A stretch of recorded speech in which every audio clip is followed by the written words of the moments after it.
Assalamualaikum warahmatullahi wabarakatuh. Selamat pagi. Izin Pak Sintong selaku dosen pengampu matkul atau mata kuliah Hukum Kemaritiman Universitas Bangka Belitung. Perkenalkan, nama saya Johan Saputra dengan NIM 4012211031.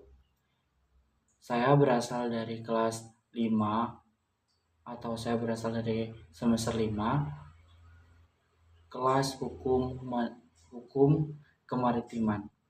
Nah, di sini saya akan mencoba menjelaskan apa yang dimaksud dengan ekonomi blue atau ekonomi blue dalam hukum laut internasional atau di hukum kemaritiman.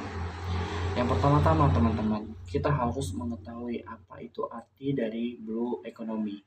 Nah, blue economy sendiri di dalam hukum kemaritiman yakni adalah konsep pertumbuhan ekonomi yang berfokus pada pemanfaatan sumber daya laut secara berkelanjutan.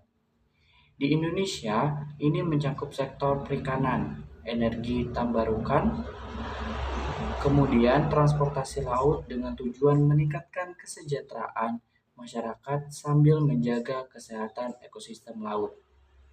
Konsep ini mengintegrasikan aspek ekonomi, sosial, dan lingkungan untuk mencegah praktik eksploitasi berlebihan dan memastikan keberlanjutan sumber daya laut.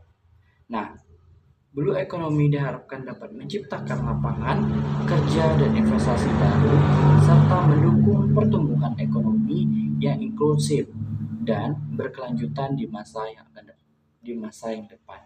Artinya, blue economy ini merupakan kegiatan atau program yang dilakukan oleh Kementerian Kelautan atau pemerintah Indonesia untuk meningkatkan kinerja, untuk meningkatkan keuntungan para masyarakat yang ada di dalam kawasan seperti laut, yang notabene mereka kebanyakan berfokus pada mata pencarian sebagai nelayan. Maka dari itu, blue economy ini ditetapkan, blue economy ini diterapkan kepada masyarakat yang berada di yang berada di pinggir lautan Indonesia agar mereka bisa mengembangkan kreativitas, mengembangkan perekonomian yang mereka lakukan, bukan hanya semata-mata mereka sebagai nelayan saja. Seperti halnya di Desa Kurau. Di Desa Kurau tepatnya di Kabupaten Bangka Tengah, notabene mereka nelayan-nelayan di sana, masyarakat di sana maksudnya bermata pencarian sebagai nelayan. Yang zaman dahulu mereka belum tahu tentang bagaimana mengelola ikan yang semata-mata ikan itu hanya diperjualbelikan sebagai santap makan kepada masyarakat. Tetapi lambat laun, perkembangan zaman, perkembangan arus teknologi semakin meningkat. Hal inilah yang membuat masyarakat Desa Kurau tersebut berubah haluan, memiliki jiwa kreativitas dalam pertumbuhan dan kemajuan teknologi. Seperti halnya yang dulunya ikan hanya sebagai jualan mentah. Banyak sekali masyarakat Desa Kurau tersebut yang tidak memiliki kreativitas waktu saat itu.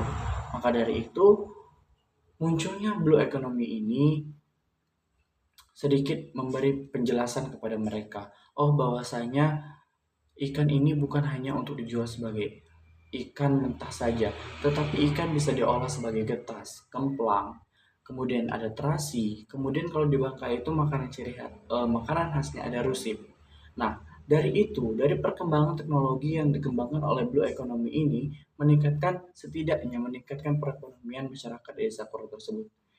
Seperti halnya kerajinan atau pembuatan getas. Nah, pembuatan getas ini selain untuk menumbuhkan perekonomian masyarakat yang ada di Desa Kurau, getas ini merupakan suatu ikon, suatu makanan ciri khas yang ada di Bangka Belitung.